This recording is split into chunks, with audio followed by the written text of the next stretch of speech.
Assalamualaikum warahmatullahi wabarakatuh. Perkenalkan, nama saya Muhammad Ayul Kirom dari kelas 12B dan saya akan menceritakan sejarah tentang Raden Fatah.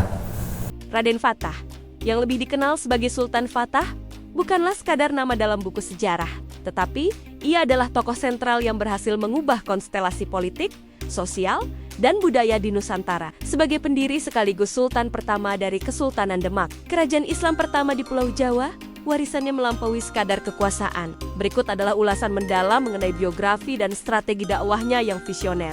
Latar belakang Raden Fatah sendiri sangat unik, memadukan darah bangsawan Majapahit dengan pengaruh Tiongkok. Beliau merupakan putra dari Prabu Brawijaya V, raja terakhir Majapahit, dengan seorang putri Tiongkok bernama Siu Bance.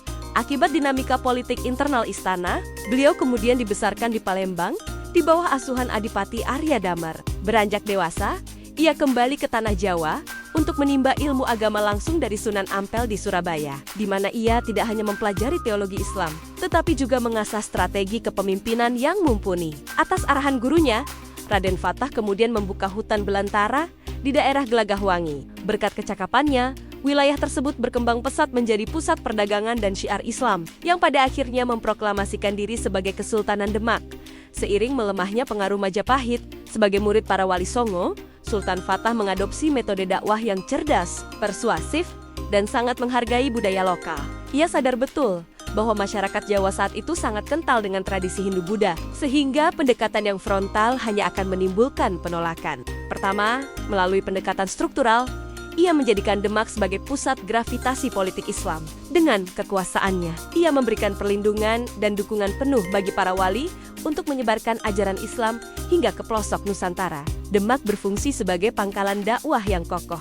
Kedua, ia melakukan akulturasi budaya yang brilian. Arsitektur Masjid Agung Demak, misalnya, sengaja tidak menggunakan kubah khas Timur Tengah, melainkan atap tumpang bersusun yang identik dengan arsitektur Jawa kuno. Hal ini membuat masyarakat merasa familiar dan tidak terasing. Bersama Sunan Kalijaga, ia juga memanfaatkan kesenian seperti gamelan dan wayang sebagai media syiar, dengan mengubah konten ceritanya untuk menyisipkan nilai-nilai tauhid dan akhlak Islami. Ketiga, ia membangun institusi pendidikan melalui pesantren untuk mencetak kader-kader dakwah yang terstruktur. Terakhir, dengan membangun armada laut yang kuat, ia menjamin keamanan jalur perdagangan. Kemakmuran ekonomi dan rasa aman di bawah naungan Islam membuat banyak masyarakat dengan sukarela memeluk agama baru ini. Kontribusi Sultan Fatah sangatlah fundamental.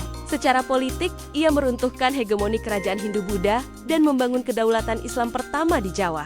Dari segi budaya, ia menjadi pelopor integrasi nilai-nilai Islam ke dalam seni dan arsitektur lokal.